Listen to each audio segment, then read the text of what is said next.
ভাসান থেকে ময়লার বাগার পচা খালের গন্ধে অতিষ্ঠ জনজীবন। রাজধানীর মিরপুরের ভাসানটেক সরকারি কলেজের আশেপাশের এলাকা যেন পরিণত হয়েছে ময়লার স্তূপে। খালের পানি পচে গিয়ে চারপাশে ছড়াচ্ছে দুর্গন্ধ। মশামাছির উপদ্রব বাড়ায় স্বাস্থ্য ঝুঁকিতে পড়েছেন স্থানীয়রা। বারবার অভিযোগ জানানো হলেও কার্যকর কোনো উদ্যোগ নেয়নি প্রশাসন, এমনটাই দাবি এলাকাবাসীর। শুধু প্রতিশ্রুতি পর্যন্ত সীমাবদ্ধ ছিল, কিন্তু ওই যে প্রতিশ্রুতি দিত ওভাবে কাজ হতো না। হলে তো এই আপনি একটু তাকিয়ে দেখেন, এই খালটার দিকে একটু তাকিয়ে দেখেন, যে তাহলে এইটার দিক তাকালে আপনি বুঝতে পারবেন যে কি কতটুকু সে কাজের সফলতা এনেছে। এখন পর্যন্ত তাকিয়ে যেটা বুঝছি, খুব একটা যে অগ্রগতি হয়েছে আমার সেটা বিশ্বাসযোগ্য হচ্ছে না। মানে এই পানিটার দিকে আপনি তাকিয়ে দেখেন যে কি অবস্থা, জঘন্য। আর এই দিকে তাকালে মশা ডিম্বাণুতে একেবারে উপরে একটা স্তর পড়ে আছে।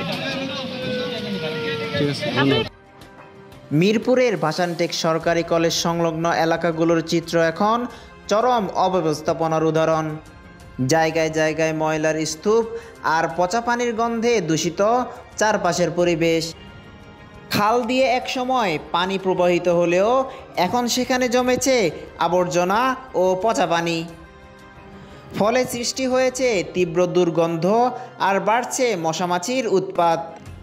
স্থানীয় বাসিন্দারা জানান, দীর্ঘদিন ধরে খালটি পরিষ্কার করা হয়নি, ফলে চারপাশের পরিবেশ নোংরা ও বসবাসের অযোগ্য হয়ে উঠেছে। এলাকাবাসীর অভিযোগ, প্রশাসনের বিভিন্ন কর্মকর্তাদের বিষয়টি জানানো হলেও কার্যকর কোনো পদক্ষেপ নেওয়া হয়নি। মাঝে মাঝে আশ্বাস মিললেও বাস্তবে কোনো পরিবর্তন নেই। ভোগান্তির শেষ নেই স্থানীয়দের। দুর্গন্ধ, ময়লা ও মশার কারণে বাড়ছে ডায়রিয়া, ডেঙ্গু ও চর্মরোগের ঝুঁকি।